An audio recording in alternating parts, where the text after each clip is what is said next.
Hi, welcome to this first part of a 6-part series looking at how to create a maze game using Pygame.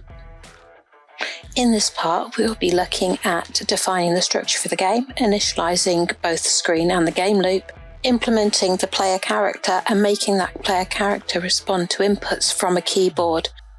For this program, we're going to be using a system known as Replit. Alternatively, you can use a system that is on your own computer. I have also provided you with a set of files that includes the assets for this, the levels, and empty Py files for us to fill in as we go through these sessions. You will need 2 packages that we will be installing in Replit. This is a package called Pandas, which we'll be using to read CSV files, and a file called numpty, which is a dependency of pandas. Once the packages are installed, we are going to set about creating this program. So we are going to firstly import Pygame using import Pygame. Following on from this, we are going to start up Pygame. And we're going to do that by using the command pygame.init. We are then going to initialize our screen, and in this command I will be using 2 constants that we will be setting up on our constants file. But for now we're going to do screen equals pygame.display.setMode, and then inside there we're going to use these 2 constants. So we're going to use c.screenWidth for the width and c.screenHeight for the height. And by using these variables, it means we can easily and quickly change the screen width and screen height at a later time should we wish to. Once we've set up the screen, we're going to set the title at the top of the window, and we're going to use pygame.display.setCaption, and the text I'm going to display is Maze Game. We're going to then set up the game loop. So this is what reoccurs whilst we're running the game, and we're going to keep this loop running whilst the player does not want to quit. So we're going to set a flag for quit equals false, and while that flag is false, we're going to run this loop. So while not quit, we're going to fill the screen with a background colour. And then we're going to set up something that is going to look at what events are happening to the keyboard and to the window that is being displayed. And we're going to do this with an event handler, and we're going to do it within a for loop. So for all the events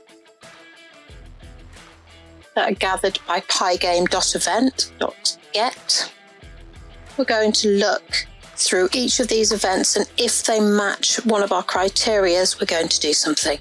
So the first event we're going to look out for is if someone presses the X in the top corner. We're going to be doing that by looking for any events of a particular type of pygame.quit. And if they want to quit, we're going to set that quit flag to true. So quit equals true. And then once we've done this for loop and the while loop, we're going to quit out a Pygame. Now that will only be activated if they want to quit out. We're going back to those constants, the screen width, the screen height and the background, and we're going to import the constants as C to save us from needing to type constants every time. On our constants, we're going to set up the sizes first. Screen width, we're going to set up as 600 to begin with, and we're going to do the same for screen height. We're then going to set up our colours. So at the moment, we're only using a background colour, and our background colour is going to be set equal to 51, 85, 119.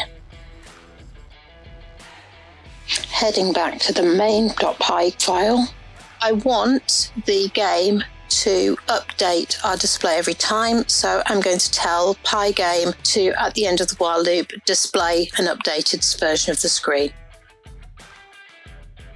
So when I run this, you can see we get a window that says Maze Game at the top and then has a blue screen. To continue this, we are now going to start creating our player.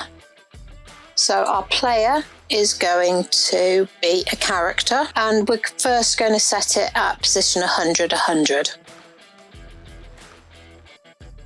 In order to be able to use this, we're going to take from the character file, we're going to import the class character. And then within our while loop,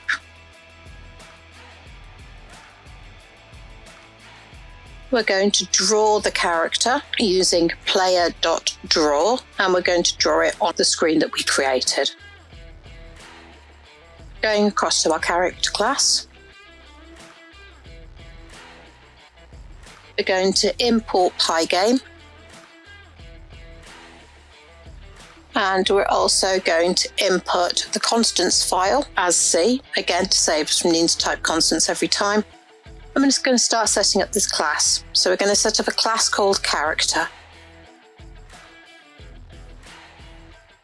And we're going to define how it is initiated. So we do def underscore underscore init underscore underscore, and it's going to refer to itself, an X coordinate, a Y coordinate. We're going to do self.rect is equal to pygame.rect, and then inside our brackets for rect, we're going to put 00, 40, 40.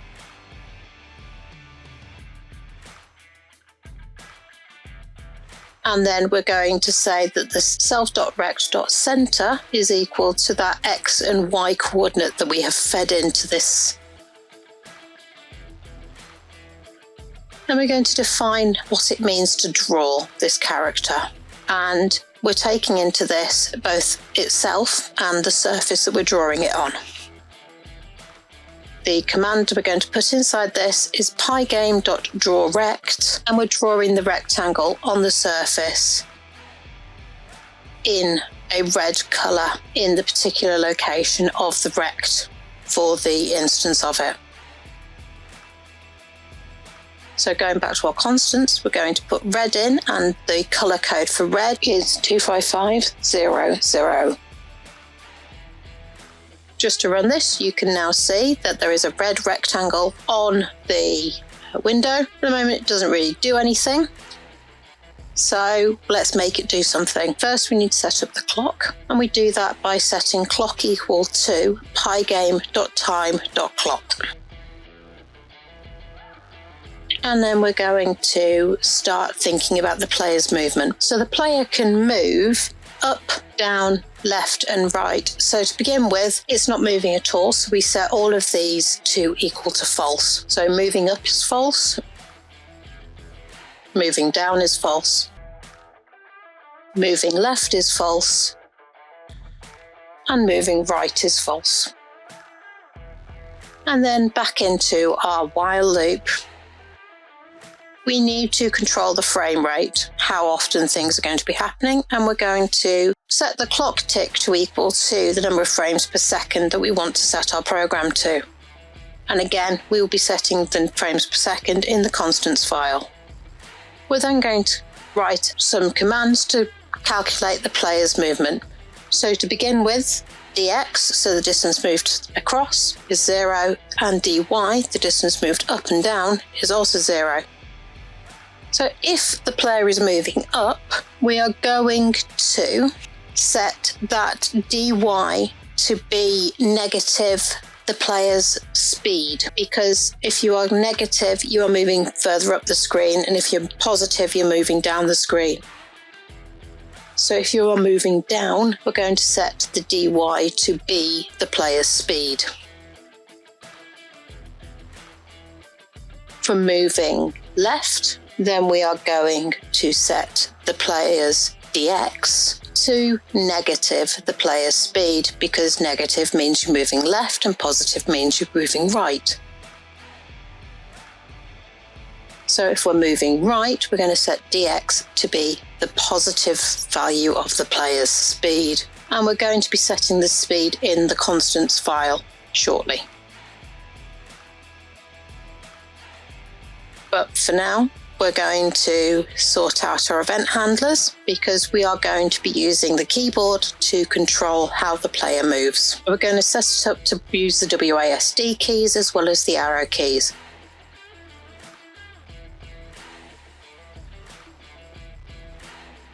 So if the event type is recognised is that the key's been pressed down.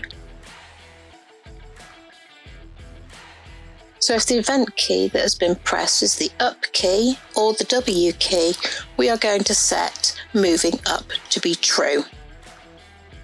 If the key that has been pressed is S or the down key, we're going to set moving down to be true. If the key that has been pressed is the left key or the A key, we are going to set moving left to be true. And if the key pressed is the right key or the D key, we're going to set moving right to be true.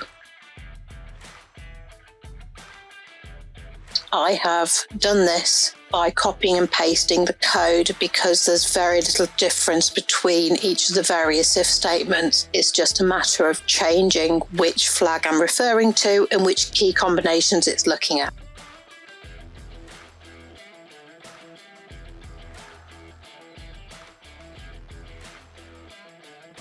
We don't just need to look at keys down though, we also need to look at has the keys been released. And if the keys have been released, then we want to set those commands back to being false because we no longer want to move in that direction, which is why we've let the key go.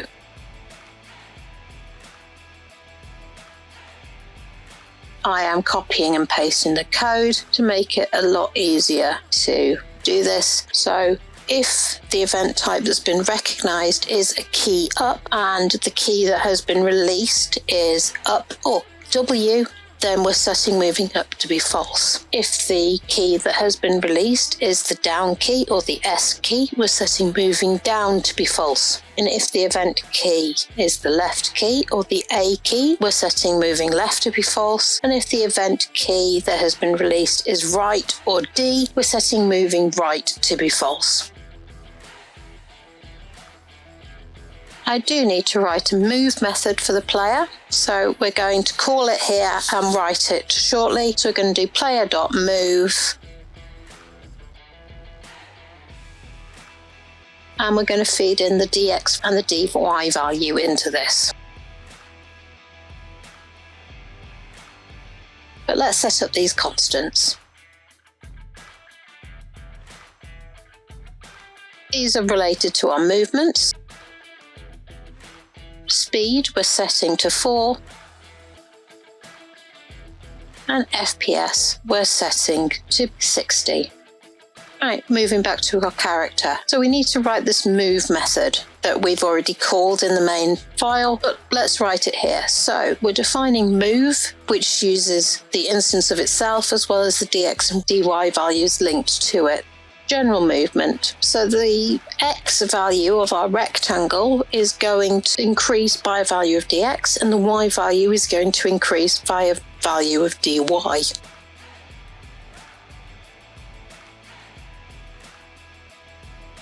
Let's have a look at that. We can move left and we can move right. But if we move diagonally, we're moving much faster than we are if we're moving left or right. So we're going to resolve this so we move diagonally at the same speed as we move orthogonally.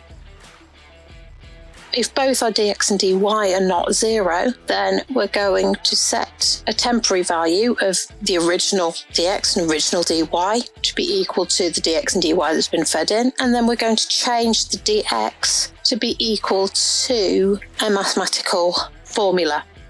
Dx is equal to the square root of the dx that we have squared divided by 2.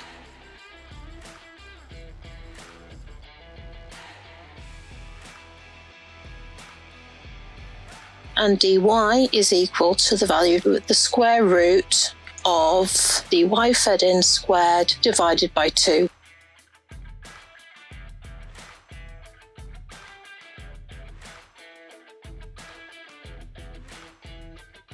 And if the original value of dx was less than 0, then we know we are moving to the left. So our dx needs to be negative.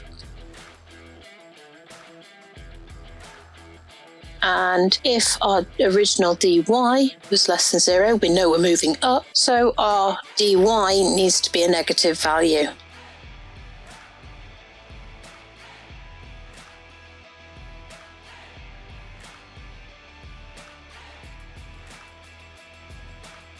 And because we've used math, we need to import the maths module. So import math. Let's run this and have a look to see how our diagonals are working now.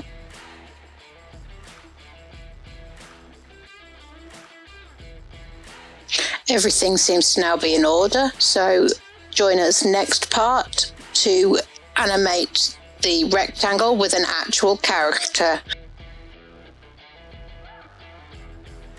Hi, welcome to part 2 of the 6-part series looking at how to create a maze game using Pygame. In this part, we are going to develop a helper function to assist us with scaling images, iterate through a series of folders allowing us to import images into arrays, enhance the character class to allow it to accept that array of images, and update the display to show the images according to the timings within the game and also to the actions you take as the player.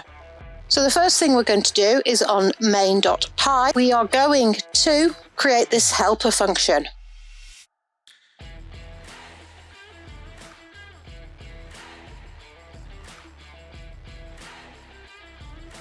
We're going to define the helper function and call it scale image, and it's going to take in as an input the image and how much you want to scale it by.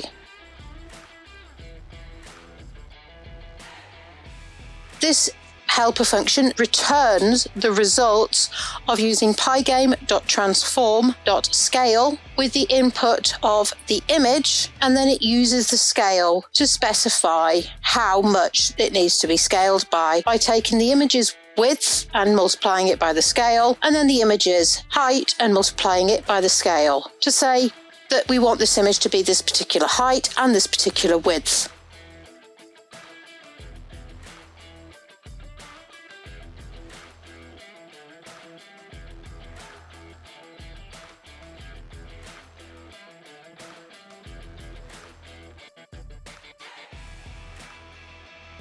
So now we've got this scale image function, we are going to load in the player's animation images. So these are a series of animations that we are going to utilize to simulate animation. So we are going to create an array called animation types, and this is going to contain the 2 different types of animation that our character is going to have. It's going to have one animation for when it's idle and one animation for when it's running. Now when it's running, it's going to have 4 different directions that it can move in, so we are going to create an array called directions that contains the values up, down, left and right, and there will be animations associated with each direction.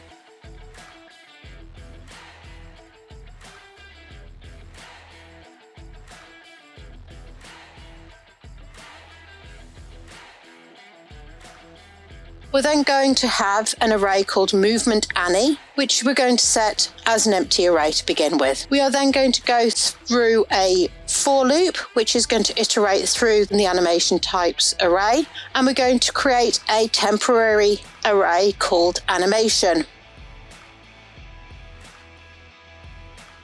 And if the type coming in is running, we're going to do something different than we would if it was idle.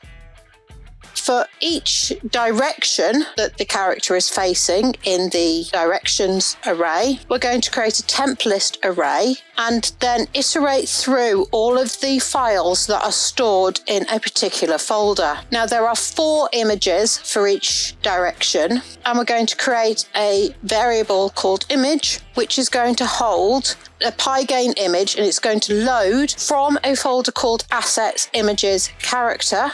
slash. And this is where we're getting into the realms of utilizing those variables that are passing through the loops. So it's going to take type and then direction and then the number in the range that we're looping through. So every time it goes round this loop, depending on what direction it is and where it is in the first for loop, it will look for a different file and load a different file. We're then going to dot convert alpha the image that we've loaded to make sure that it can be represented on screen.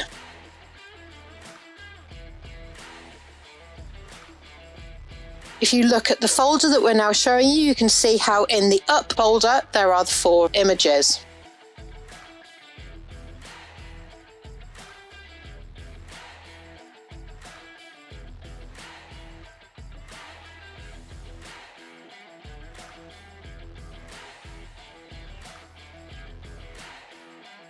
We're then going to scale that image by putting in img, which is the value we've stored that loaded file, and we're going to scale it by a scale that's going to be on our constants file called pscale.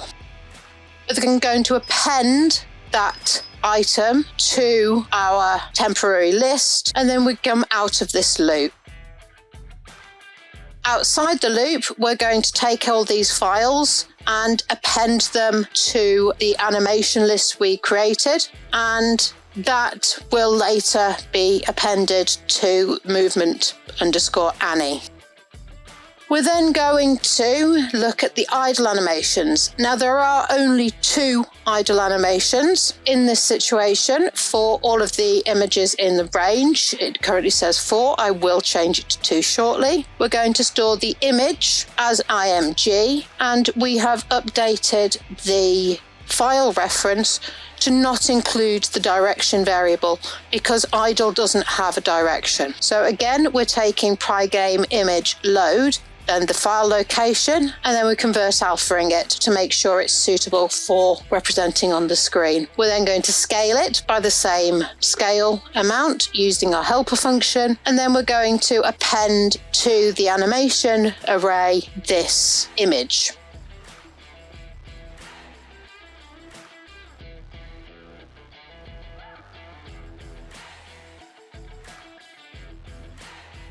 We're then going to take what we've got stored in the animation array and store it in an array called movement_Annie. And that is a process for loading the images.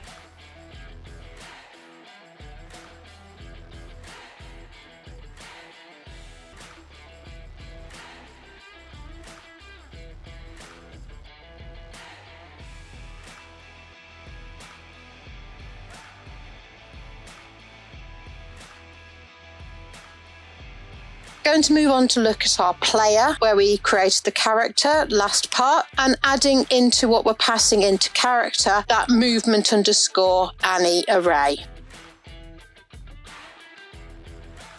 So we need to go to our character file and add into the initialization section this animation. So our self.animation is equal to the animation that we have passed in when we have initialized or created the character. And then we're going to make some new values for the player. We're going to have self.frameIndex, which we're setting to 0 to begin with. We're going to have self.action, which we're also setting to 0. Self.direction, which we are initializing at 3, and 0 in this situation is up, 1 is down, 2 is left, and 3 is right. And this corresponds to the locations that those directions were in that directions array we initialized earlier. We've then got self.update time, and this is going to be the time that we last updated the frame of the animation, and we're setting that to be pygame.time.getTicks. And then we've got self.running, which is an indication of whether the character is idle or whether the character is running, and we're initializing that as false. Self.image, which is equal to the image that we are using at that point in time. So it's the self.animation and then the location within that animation array. So self.action is the first array element and self.frameIndex is the second one. We're then going to update self.rect and make it get the size of the character's rectangle from the image of the character. And that's all we are doing in the initializations part. Moving on to look at the animation. So this is within the move method. So if the character's dx or dy is not 0, that means they're moving. We're going to set self.running to be true. Otherwise, we're going to set self.running to be false.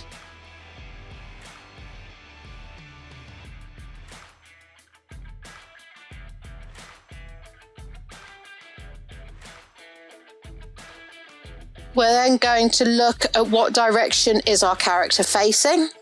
So if dy is less than 0, the character is moving up the screen, and therefore we're setting self.direction to be equal to 0 to indicate the character is moving up. If dy is greater than 0, then they are moving down the screen. So we're setting self.direction to equal to 1. If dx is less than 0, we are setting self.direction equal to 2. Else, we're going to set our direction to be 3.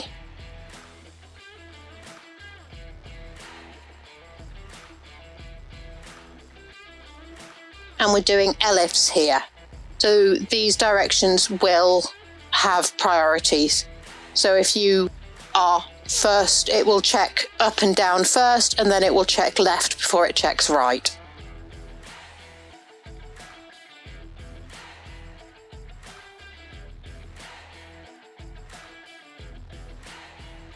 We're now going to create a new method called update, and this is what we're going to use to update that image that we are showing that will simulate the animation. We're going to look to see if we are running, and if we are, it's going to run a helper function called update action, and it's going to pass the value 1 in. Otherwise, it's going to run that update action helper method, and it's going to pass the value 0 in.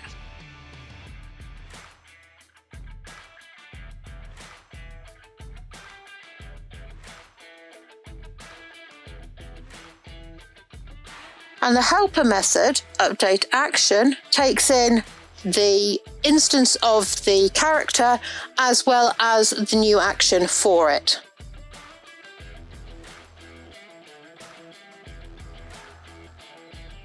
So if the new action is not the same as the action that the character is currently doing, it's going to change instance's action to be the new action. It's going to set the frame index back to 0, so it starts the movement animations from the beginning, and it is going to update the last time that the file was updated.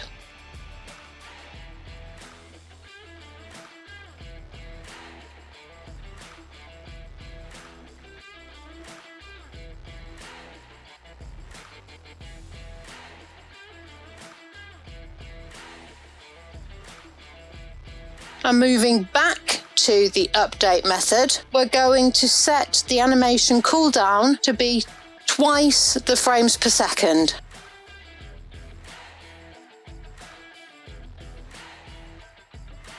So let's look at updating the image. If the character is moving, so self.running is true, we're going to set a variable called AniList or animation list to equal the self.animation referenced by the self.action and then the self.direction. So this will load into that array the files for that particular direction. If it's not running, it's just going to load in the idle images. So once we've done this else, we're going to set the image of the instance to equal the value that's the frame index within the AniList array.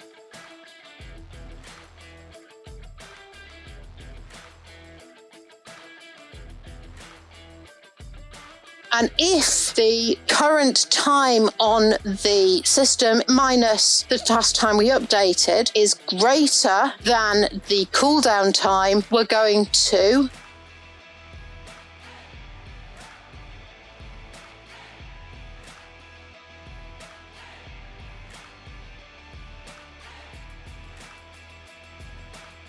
increase the frame index by 1.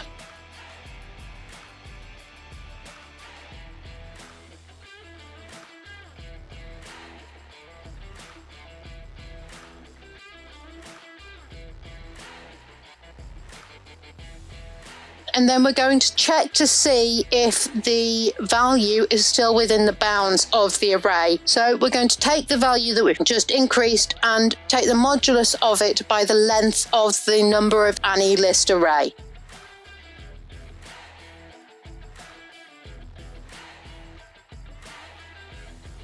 And we're then going to set our update time to be equal to the current time of the game, and therefore reset how long it will be till the image changes again.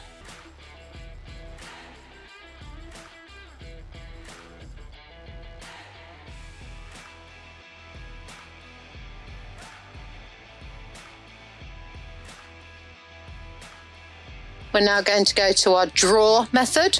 And we're now going to make sure that that image is showed on the screen. And we're going to use something called blit. So we're going to blit onto the surface that was passed into the draw the image in the location of the rectangle that the image is contained within. And I'm going to change that rectangle that we drew previously to just be an outline, just so I know where the collide points are of that rectangle.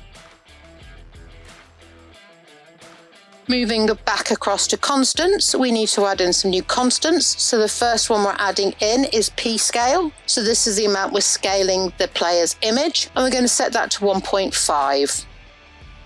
Just test this out. So if you look, the character now has an image, but when we move around, it's not updating. And that is because on the main page, we haven't used this update method. We haven't called that update method from the main file.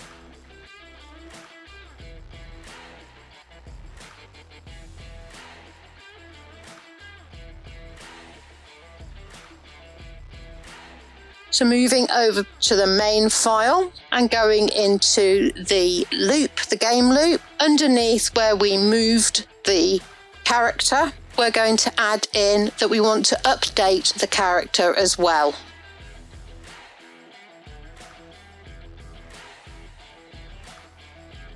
So now when we run it, you can see that the character is idle and bouncing up and down, waiting for you to do something. And when we move, he runs down, runs up, runs to the left, and runs to the right. Join us in the next part to improve the UI and start to implement the level tiles and mazes.